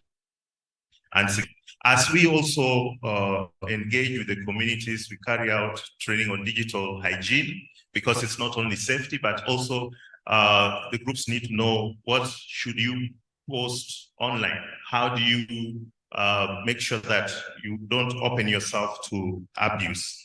So these are part of the critical digital literacy that I talked about. But more importantly, the organizations are specialized, because you can't have all these competences in one organization. So as we go out on digitalization projects, it's important to also learn about the ecosystem and who is doing what, so that we can partner. On Tabitha's question of the teenage HIV or the youngsters who are positive, we have specific support groups that are for the youth, and we try to engage them in different ways through entertainment. We have in SEME that is made of youngsters who are positive, and we try to the extent possible to let them develop peer support systems, so that it encourages them to adhere to the medication. Of course, now it is not only those who are infected, teenagers we are seeing, but we are seeing people who are teenagers who are also born positive. So that's a different perspective. It's a different ballgame. After HIV being around for about 30 years, definitely there are those that were born positive, and we have to engage with them. Creating safe spaces where they can live normal lives or near normal lives for their own benefit. I think I have reduced the questions on my end. And maybe just to reflection, now that I have the mic, on Prof's reflection on clean energy. Of course, this is a cost, but also I believe climate change and the whole issue of clean energy is quite broad and does not, we are putting the burden on the community member. Yet the damage is being done by the big companies and big corporates. So why should we burden those who are not polluting or those who are not causing change to struggle with the remedy? And we know really where the problem is. We have now the carbon credits, but how does it come down to the people? The other initiative that I will also question is supporting this clean production. And then you put the levies and licenses so high that the common man achieve those standards that are set for clean energy. And I guess those are the areas where Professor Kaseje in his address was saying we need to rethink and not just adapt or consume whatever statements that are being thrown off, but together with the academia in search for better solutions. Thank you very much. Thank you very much, Director. Willa. So thank you very much, and I highly appreciate that the issue of costs on clean energy is critical. And there are also additional contexts around LPG. I mean, why LPG when other people can have access to other sources of fuel? So first of all, and this I'm just trying to offer a very broad reflection that, of course, use of biomass fuel is not it's actually not the only issue that affects climate change, but it's a public health issue. So cooking is done in very highly enclosed rooms that have poor ventilation. Breathing, the CEO, we've had cases of people dying. We know the number of deaths that are accrued as a result of combusting biomass fuel. So it's a critical public health issue. And the government also needs to realize that it's not just climate change, it's also an issue to do with nutrition. It's actually an issue that's, I think last year, more than 1 million, actually the highest disease burden was respiratory illnesses. So the government is pumping a lot of money in the health sector to treat some of the issues that might be perhaps reduced by transitioning to clean energy. I know tax is an issue. I know these companies, of course, are also experiencing very heavy burden in terms of ensuring that this is distributed in the road. And that is essentially why we are here. And that is why we would like to conduct this research to illustrate that this cost does not just go to a common mwananchi, but it is actually borne also by the government itself in terms of the health sector. And by the cutting down of the trees, we have quantified that we are losing around 5 billion on an annual basis. Then this question really goes back to the government and also us as some of the stakeholders in the room to lobby for, tax reduction and ensuring access of LPG, especially in the rural area. And we are not just campaigning for, of course, LPG.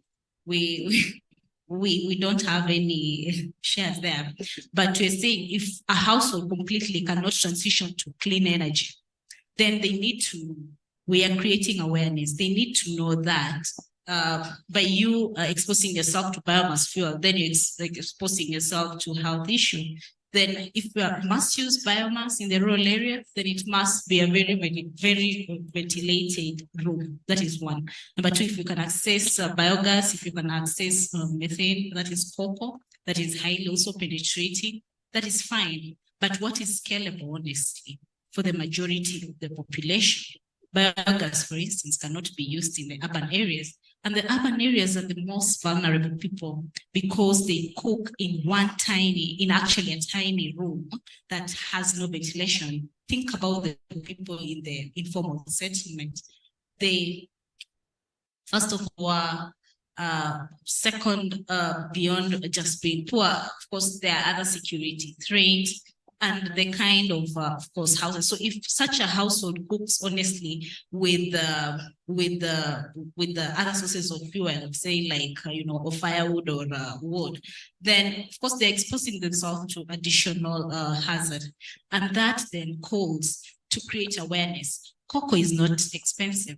LPG, this is just sometimes a perception. A 50 shilling of LPG using pay-as-you-go model, a model that we are currently trying to understand.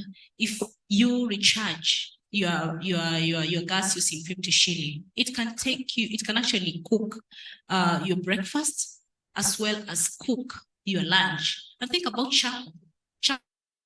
Charcoal, you light it up, it's done. You can't cook with it. You can't cook with it for the afternoon meal, perhaps, or lunch meal, perhaps. So we are also trying to quantify the health. Think about people being burnt and other things.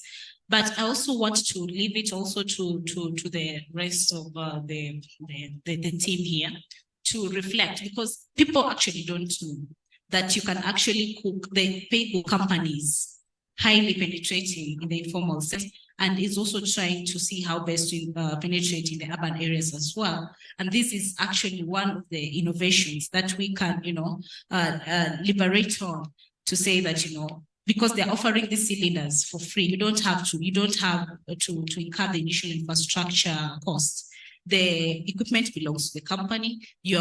The only responsibility you're left with is to refill your gas. And also maybe a reflection on on local community, of course, being poor, and the possibility of them buying the sufuria using 60 USD. As I stated, we conducted that study and then went back to the commercial providers, and they said it can be cheaper.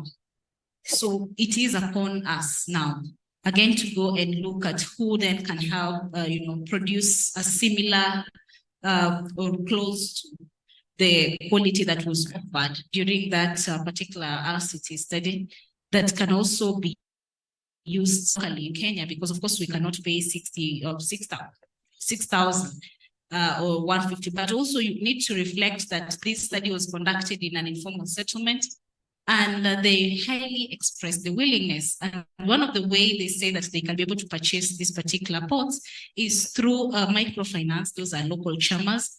And also if offered in flexible payment, then that can make it possible for them. So accessing clean energy can also be done through flexible payment.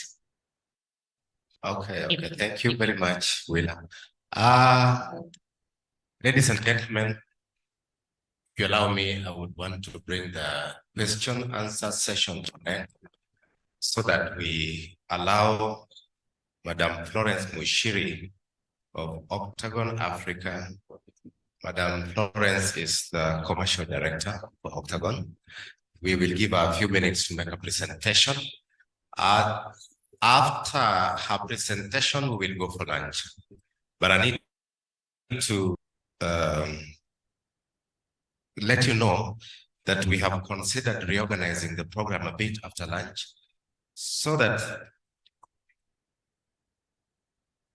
that we have the Lifetime Achievement Award ceremony come immediately after lunch.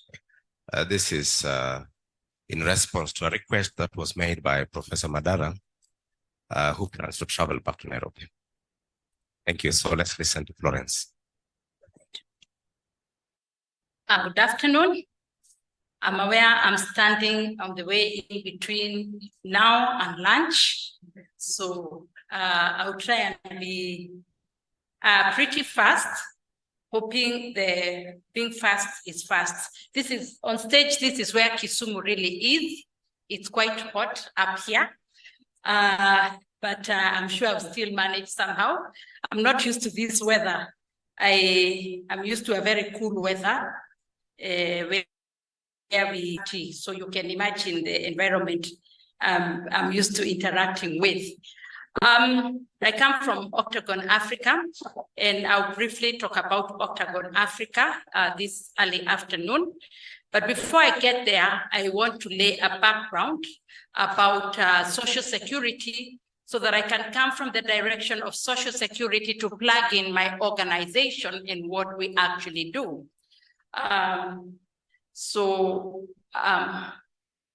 Okay, allow me to move on as they are trying to project the slides.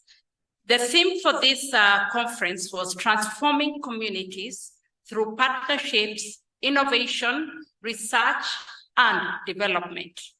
For me, the key word that I noted on your theme is transforming communities.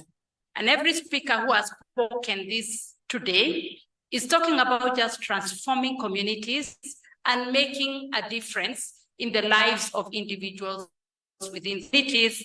And that's why I also come in.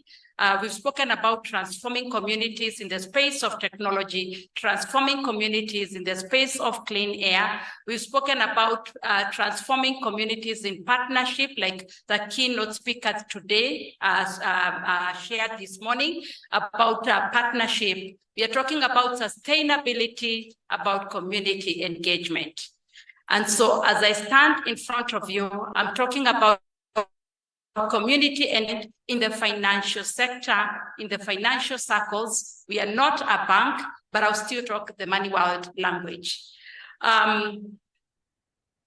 Where we gain our strengths and our bedrock as an institution is from the Constitution of Kenya, Articles 43 of the Constitution of Kenya that talks about economic and social security. And when we are talking about economic and social security, what exactly do we totally mean, or what are we referring? We actually mean, it refers to social welfare services. And these social welfare services are provided by the government or by employers. Like, as you're seated there, I'm sure in one way or another, your institution plugs in the space of social security as an employer. And for those who are from the government, as the government. We are talking about services such as health. We are talking of services like insurance. We are talking about services, and when we are talking about insurance, we are referring about risk management. Then we are talking about service providers who deal with pension and provident benefits or workplace safety, housing or mortgages, and we are also talking about social protection. When we refer to social protection here, it's where the government provides economic assistance to the aged or to disabled or even to the vulnerable in our community. We've spoken a lot about vulnerability within our communities, and so there is some level of comfort or help that the government of the day offers from a social protection angle. We know about Pesa ya Wazee, and that is one good example that I can give here, talking about supporting the aged or the vulnerable within the community.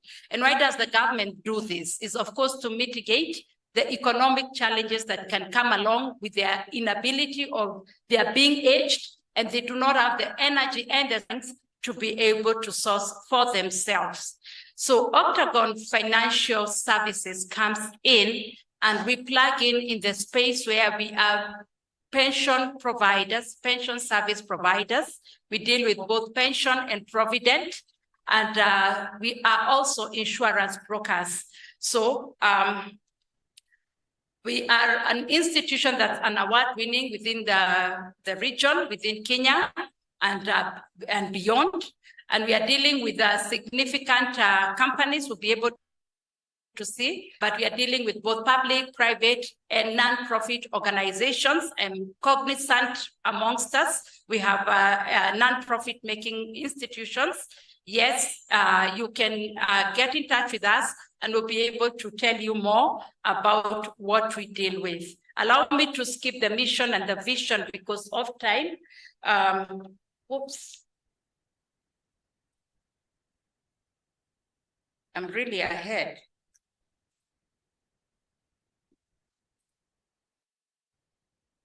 Okay. All right. Our services, mainly we deal with, like I said, pension services. We are largely pension. About 70% of our business, we deal with pensions.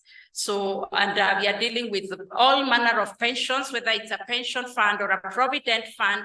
We are dealing with income drawdowns, annuities, the umbrella fund.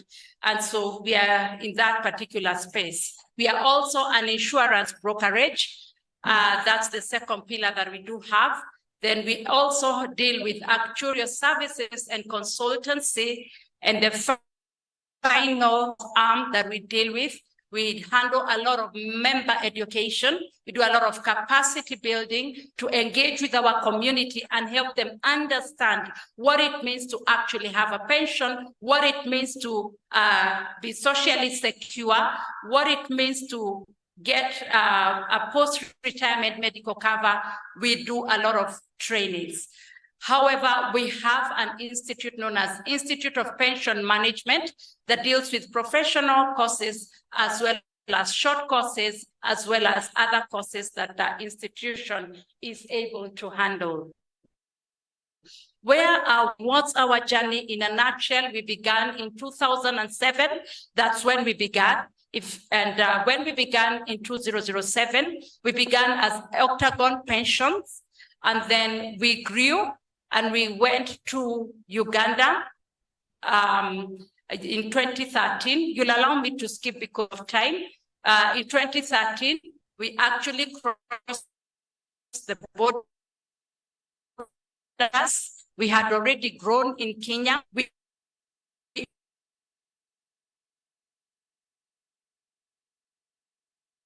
actually office in Eldoret, those are our western regions. We needed to cross the borders. And so we actually entered into Uganda in the year 2013. And by the time we were going to Uganda, we already had grown in terms of not just dealing with pension. You can see in 2009, we are talking of an umbrella fund, and it enhances then the multiple employers. And in the year 2016, we thought we incorporated Octagon Africa because we realized that our vision had grown beyond Kenya. Initially, we were Octagon Pensions Incorporated, a limited company, and now that we had gone to Uganda, our vision was growing, and therefore we incorporated Octagon Africa. And the minute we did that, we were able to the following year, the Institute of Pension Management that I've briefly spoken about. And then in 2017, we again crossed the borders and we were able to get to Zambia. When we got to Zambia, the regional office we opened in Zambia is a little bit interesting because in Zambia, we actually bought off Alexander Forbes. That's a pension administrator, largely known to deal with large corporates, and corporates are from Europe and America. And so we were able to buy off Alexander Forbes in Zambia, developed a deep-rooted partnership with Alexander Forbes. And the partnership that we got with Alexander Forbes is to not only represent them here in Kenya because they closed shop in Kenya in the year 2016, not only represent them in Kenya, but we had to represent Alexander Forbes within the African continent. In the year 2022, based on community, we felt needed to connect with the community in a deeper way. Other than just talking about the money world, what else can we do for our community? Because we realized very many people are not, lack the full knowledge of what it really means to save. And when you talk of pension, like for example, the NSSF, the list we have been doing for the longest time as Kenyans is 200 shillings, which eventually when you work for 20 years, you actually have saved 110,000. That's what you would really be going home with. And you ask yourself, 110, what do you live on? And you are past age 60. And therefore, in the year 2022, we launched something we call Octagon Young Money. It's a financial literacy program, which we do for the young people, and we batch them up based on ages. It's purely online, and we have been conducting it over the holidays, and it has attracted very many young people beyond even the Kenyan space. And we actually train the young ones of what it means to save and how much can they save. We actually also encourage them to do the saving themselves. So you'll allow me to quickly sample our clients. They are private sector clients. Within the private sector clients, most of these clients are clients, some of them we actually have through the partnership with Alexander Forbes, like the GAIN, the RIGRI, MasterCard Foundation. We, however, have other corporate clients that we have assessed there. Public sector, we have a lot of universities, and I realized today we have quite a number of professors. As I was seated back there, I was just laughing to myself. I was saying, I am not doctor, I am not professor. Almost everybody standing here is professor and a doctor. But when we have a number of public sector universities, and some of the universities present here are actually our clients, and we are proud of you that you actually support our institution. And then the next slide on educational institutions, allow me because of time, like I promised you, standing between your lunch, let me not handle the educational institution. If we can quickly jump to the next slide that has the word pension. As you see the figures there, pension, all of us right now, if we are told to stand, majority of us will stand straight and will be okay. But the people who are standing on those letters written their pension, they appear to be bow-legged, like the 1.5-year-old or the 2-year-old, struggling and grappling to walk around and learn how to walk. At one point, if you're a gentleman seated there, you'll be on letter N with a walking stick, or on letter S with that walking stick, or letter I. For the ladies, you'll be on letter P or letter N at one particular point. So how do you take care of yourself? In a nutshell, what I am saying is that we really need to ensure that we take care of age 60, that's what I call it, because after age 60, enough times you need money, but when you retire, if you did not save enough when you were strong, when you were young, when you get back to the village, if you come from the same village that I come from, people actually, before they attain age 70. Why? Reason being, immediately after age 60, they are probably given a lump sum amount of money. Research has shown that within 3 years, lump sum amount of money is usually spent and over. And that means that person has no other means or livelihood but to rely on their children, on the community, on the dependents, on, on well-wishers, the NGO space, and that is the direction that we are coming from as Kenyans.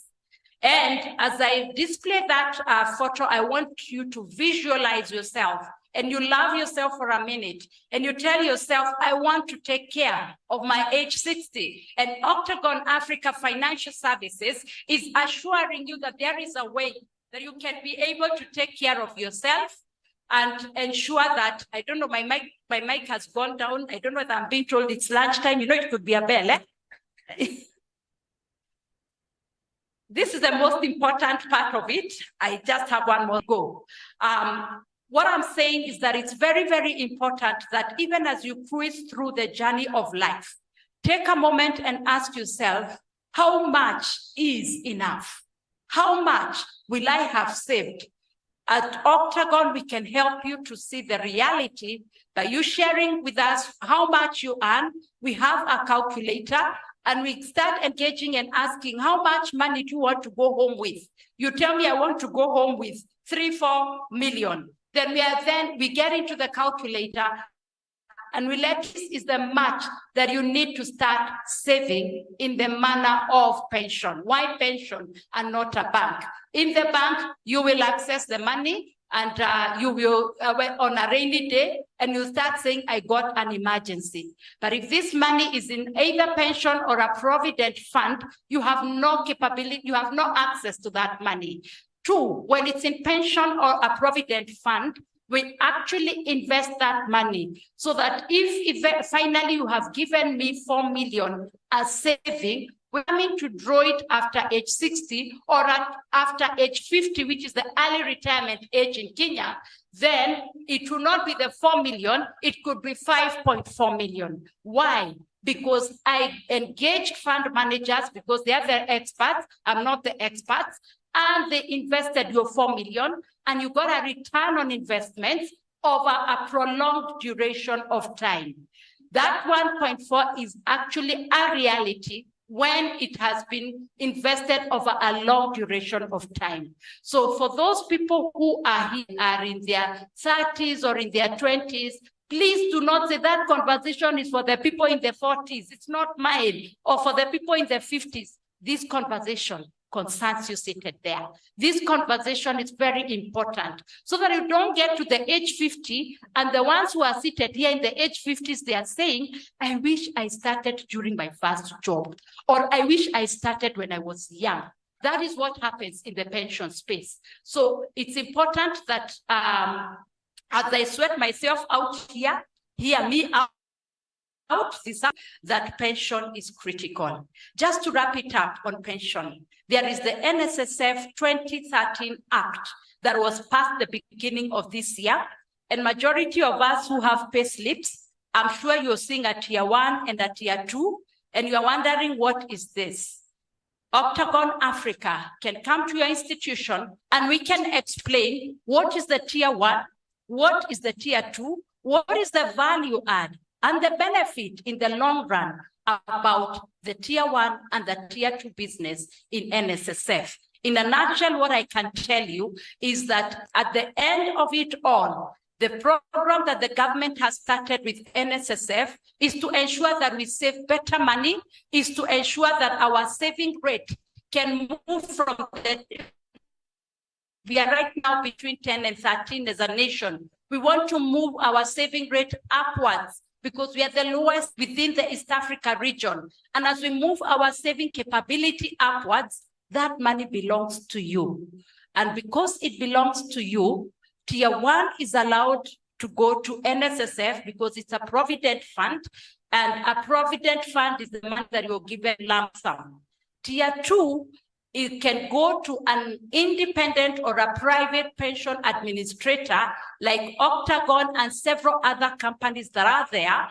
And the Tier 2 carry more weight than the Tier 1. And the beauty about it, it's a pension. And when it is pension, when you retire, you go with a third of the money. The 2/3 gets invested into an annuity or an income drawdown. And on a monthly basis, you are then receiving some money from a reputable insurance company of your choice. And you will be like that teacher in your village. They live to the age of 80s and 90s. Why? Because the longest time possible, TSC has been on pension. So when teachers retire, they are given a third of their pension as lump sum, and they are happy, but 2/3 is put in an annuity. And on a monthly basis, the retired teacher has an income. And therefore, they are not straining or knocking the doors and calling their children and telling them, I need money for sugar, I need tea bags, I need drinking chocolate. They are independent. So it's a wake up for all of us.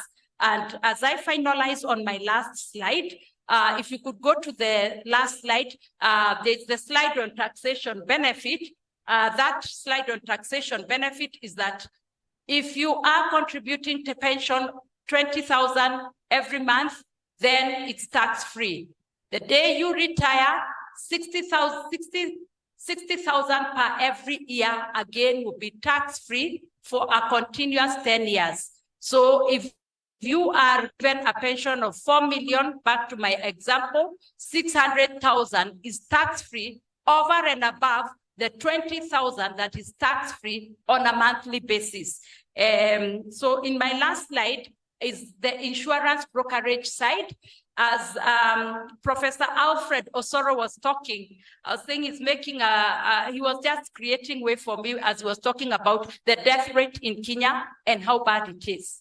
We have something that we call last expense. I really chose this because I know I am based in Nairobi, that's where I work. And I know from Nairobi, enough times when our brothers and sisters have rested and they need to be brought to the Western space, we fundraise, and it takes us a long time to support and to do what we need to do. For the first time, personally, as an individual, I never used to understand it until I took a road trip to and I remember it was in my early 90s. And from that day, I even told my boss, never again will I fight with people going to Western over Christmas. Let them go, I'll work. I was able to appreciate the distance. The distance is quite something. And not everybody can be able to airlift their beloved. There's something known as a last expense. We have a tent out there, and today we have come specifically to talk about the last expense. Brochures on the same, please come talk to us. Let me not go to the details of this, but Professor has told us about the death rate and what is really happening. We can minimize the fundraising and give our beloved ones a decent burial. There are other things that still relate with Social Security, the Work Injury Benefits Act, WIBA, it relates to Social Security, group personal accident cover, it relates to security.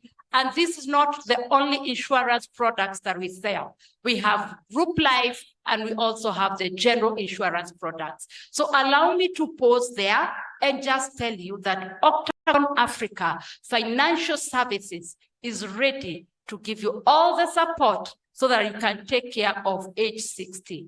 Tell your neighbor, take care of age 60 before you go for lunch. Thank you very much.